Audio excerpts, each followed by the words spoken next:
All right, this is the Thursday, February 27th edition of the Carolina Weather Video. Meteorologist Matthew East here along with you. Yesterday, kind of a cool day, high of 49 in Greensboro and Raleigh, 51. The high temperature yesterday in Charlotte, 34 in Boone, and 45 over in Wilmington. Now, temperatures this morning are cold. Charlotte actually kind of a little island of warmth this morning, relatively speaking, at 33, but 24 in Greensboro, 25 in Raleigh, 30 in Columbia. Wilmington at 33. Mountains have a lot of teens on the board this morning up in the northwestern part of North Carolina. The radar's quiet here, really very quiet over most of the eastern part of the country. A few snow showers up in the Great Lakes, some rain down in Florida, but that's about it. We have a couple of dry days on the way. Now, California getting pounded with a pretty intense storm system.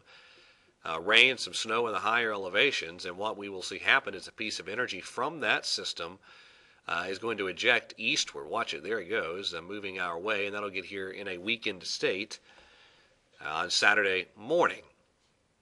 So here's what it looks like on the surface. First of all, cold front moving through in dry fashion today. Pretty breezy, so the wildfire danger is sort of elevated today with dry ground conditions, low humidity, and breezy conditions.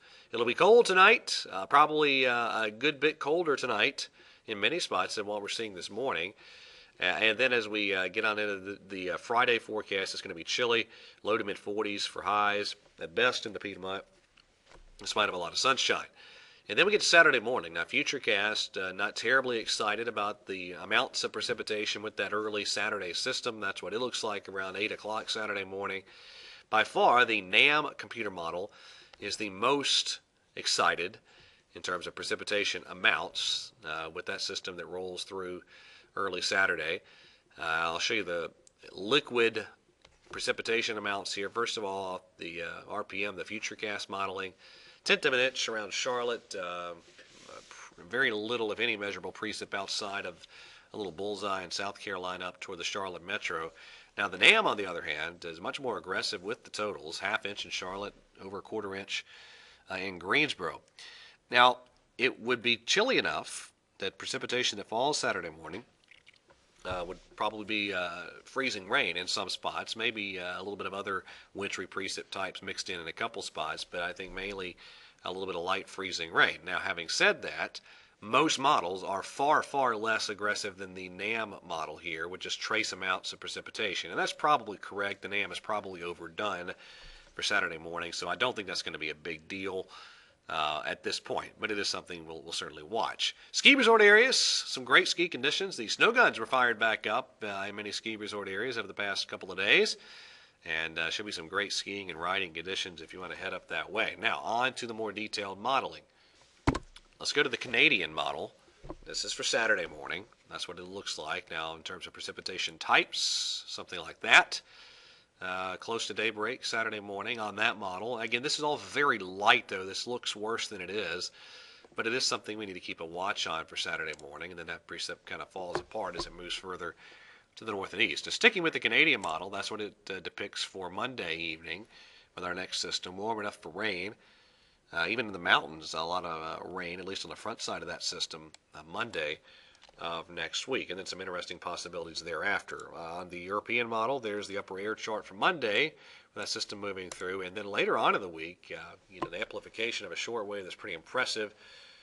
That winds up being a pretty decent winter storm in parts of the region. Let me show you what that looks like. First of all, Monday, it's rain with that system as it moves on through, but then later in the week, look at that low pressure in the northern Gulf. This is Thursday morning of next week. High pressure, favorable cold air damming position. You go 12 hours later, low pressure is off of the Carolina coast. High pressure still there over the northeast, so keeping that cold air funneling in. Your temperatures with that, there's your surface temperatures by Thursday evening. Sub-freezing much of North Carolina down into South Carolina. 850 temperatures below freezing, I-85 in points north and west. So at face value, that is a pretty decent winter storm being depicted later next week on the European model.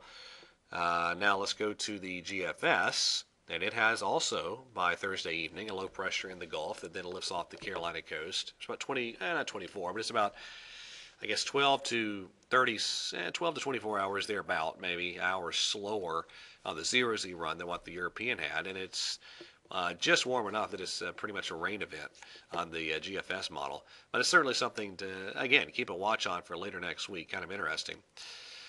All right. I guess let me show you this really quick. I showed you on the graphic system, the NAM. This is what it looks like on this data source here. There's daybreak Saturday, and then 3 hours later, and your surface temperature sub-freezing for a period of time there Saturday morning. Again, not a huge deal, I don't think, Saturday, but something to monitor. All right, that's it for today's edition of the video. Everybody have a wonderful day, and God bless.